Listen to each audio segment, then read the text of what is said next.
Thank you everyone for joining me today. This is where I'm focusing on the power of reading, and I decided to focus on W.E.B. DuBois' infamous book, The Souls of Black Folk. And this kind of give a background. And again, thank you so much for joining my podcast show. I will be broadcasting this on both of my podcasts, that's Surviving Your Journey Toward Success, as well as my Nichel Anderson short stories and beyond. And I'm using both platforms to just highlight this month in the United States. Mostly we are focused on Black History Month or what have you. And also I like to focus on the power of reading because it really helped me when I was growing up and continue to do so. Literacy is very important, and I wanted to kind of give back when we're focusing on that just in this country, but in other places as well. So without further ado, just kind of quick background. I had got my first writing gig on Suite 101, and it was for the Harlem Renaissance. And that's where I was able to be introduced to Dr. DuBois' writings. So from there, I just fell in love with it, and I did like an analysis on every single one of his essays when I was releasing my column article. So I'm very humbled to have that opportunity, and I will never forget that experience. I actually cried when I read his book. So anyhow, and I also did a feature film of his life right up to the moment where he's actually writing the manuscript for this book. So you can check that out. I'll make sure to have a link in there. Without further ado, let's get started. You might hear some pages where I'm turning the book, and also I just want to say right quick what I'm going to do, because it's a long essay. So I won't be able to read the complete essay.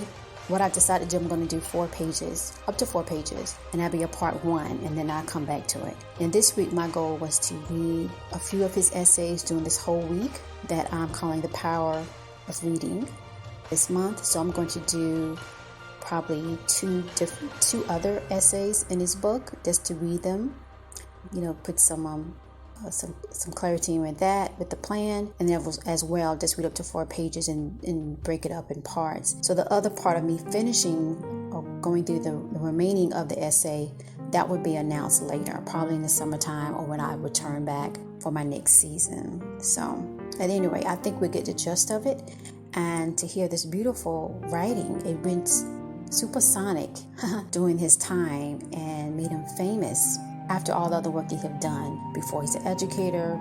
During that time, slavery and all of that was like right on the cusp of really going away, but it was still a lot of discrimination. So he was passionate about that. He was the first Black male to receive a PhD here in the United States. So it's a lot of history. But right now we're going to focus on this essay, and that essay is entitled Of the Dawn of Freedom.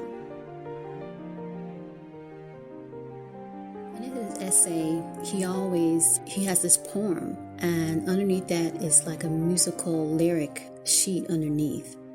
So it's very unique. And so what I'm going to do, I'm going to read the poem and then I'll start reading the essay. So let's get started.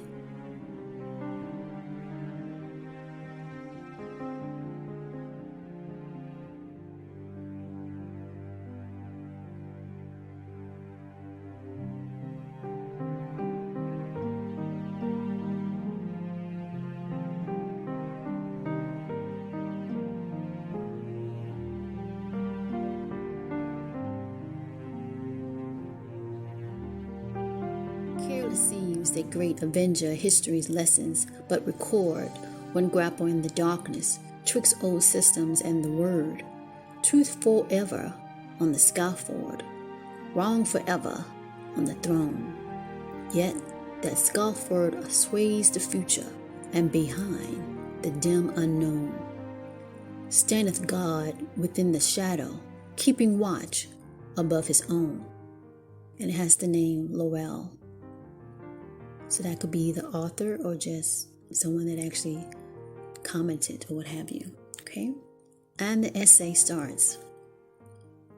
Dr. W.E.B. DuBois, Of the Dawn of Freedom. He writes, the problem of the 20th century is the problem of the color line. I just got to stop right there. I'm sorry, y'all. That statement right there, I remember when I researched about his life and about this book and everything around it,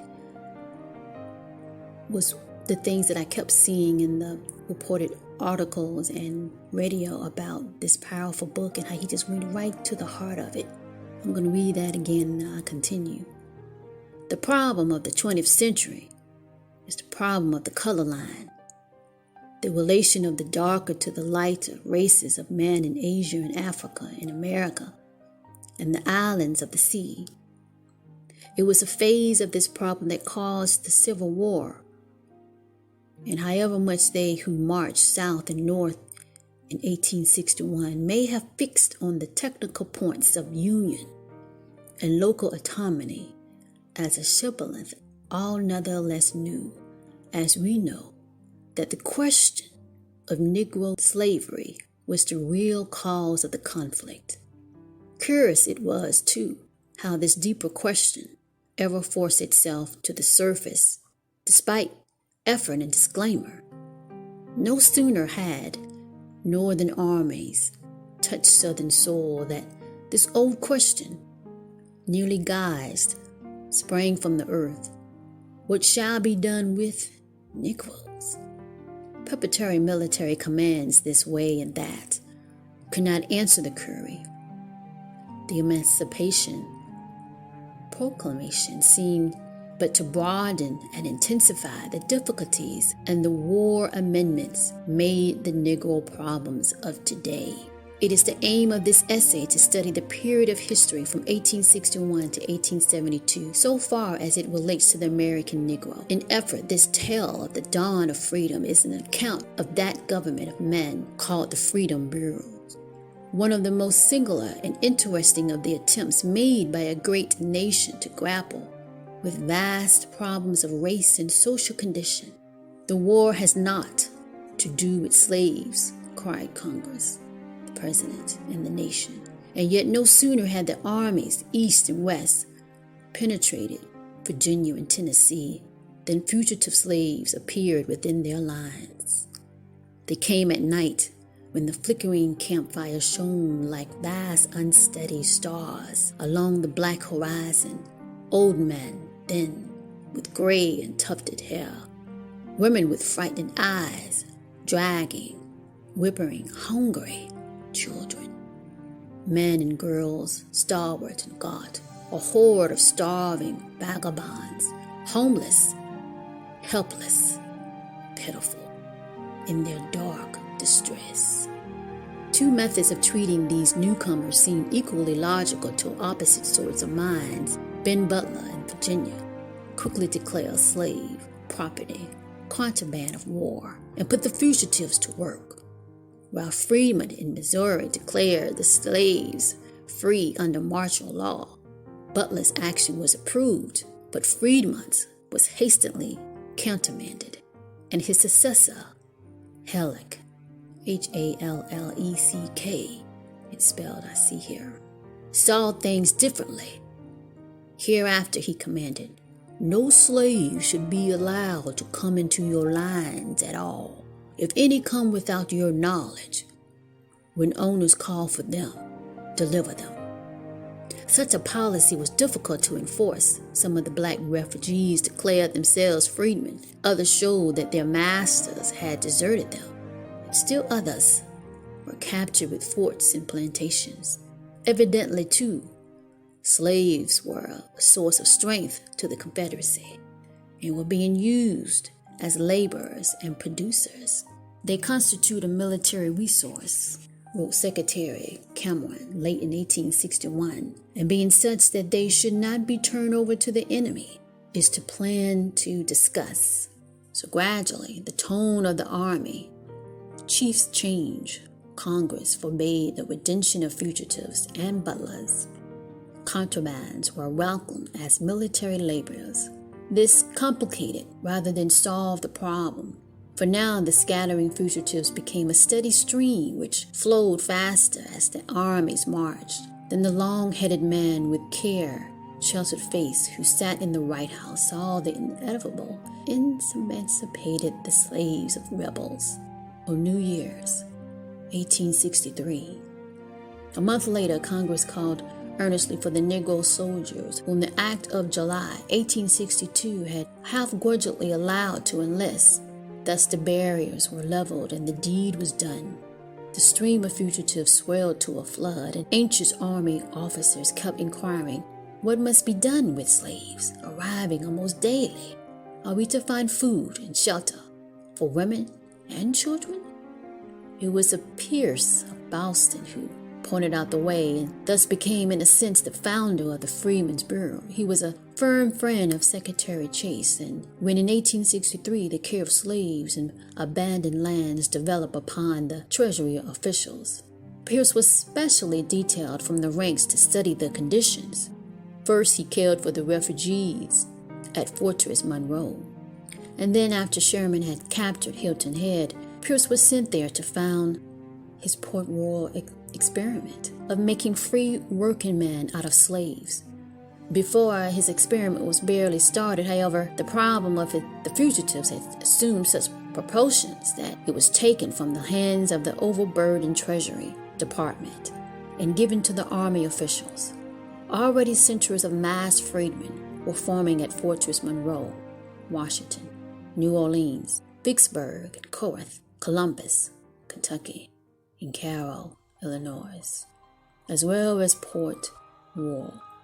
Army captains found here new and fruitful fields. Superintendents of contrabands multiplied, and some attempt at systematic work was made by enlisting the body man and giving work to the others. Then came the Freedmen's Aid Societies, born of the touching of Pierce from Pierce, and from these other centuries of distress, there was American Missionary Association, sprung from the Amistad, and now full grown for work. The various church organizations, the National Freedmen's Relief Association, the American Freedmen's Union, the Western Freedmen's Aid Commission, and all 50 or more active organizations which sent clothes, money, school books, and teachers southward. All they did was needed, for the destitution of the freedmen was often reported as too appalling for belief, and the situation was daily growing worse rather than better, and daily too. It seemed more plain that this was no ordinary matter of temporary relief, but a national crisis, for here loomed a labor problem of vast dimensions. Masses of Negroes stood idle, or if they were worked sporadically, were never sure of pay, and if perchance they perceived or received pay, squandered the new thing thoughtless. In these and other ways were camp life and the new liberty demoralization, the freedmen. The broader economic organization thus clearly demanded sprang up here and there as accident and local conditions determined. Here it was the Pierce Port Royal plan of leased plantations, and guided workmen pointed out the rough way. In Washington, the military governor, at the urgent appeal of the superintendent, opened confiscated estates to the cultivation of the fugitives, and there in the shadow of the dome gathered black farm villages. General Dix gave over estates to the freedmen of Fortress Monroe, and so on, south and west. The government and benevolent societies furnished the means of cultivation, and the Negro turned again slowly to work. The systems of control thus started rapidly grew here and there into strange little governments like that of a General Banks in Louisiana, with its 90,000 black subjects, its 50,000 guided laborers, and its annual budget of $100,000 or more. It made out 4,000 payrolls a year, registered all freemen, inquired into grievances and redressed them, laid and collected taxes, and established a system of public schools. So too, Colonel Eaton, the superintendent of the Tennessee and Arkansas, ruled over 100,000 freedmen, leased and cultivated 7,000 acres of cotton land, and fed 10,000 paupers a year. In South Carolina, it was General Saxton with his deep interest in black folk.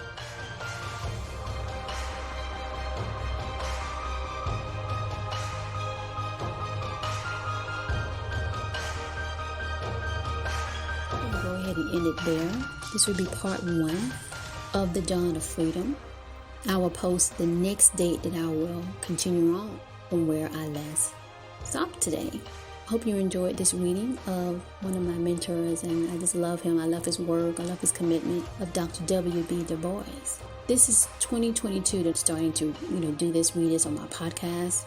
And here in the United States, and I would just say worldwide, we still have those issues with the color line, or let's just say the class line, or anything where we're differentiating another human being to just accept for who we are. And the deeds that we make is really the classification of who we are and how we respond to that. Not something that you're born with, right? So it's still valid today, over 100 years, and I think it's a wonderful book to read for any type ethnic group or what have you, to kind of get an understanding of what was going on during that time, and to kind of look at, oh, we still going through that?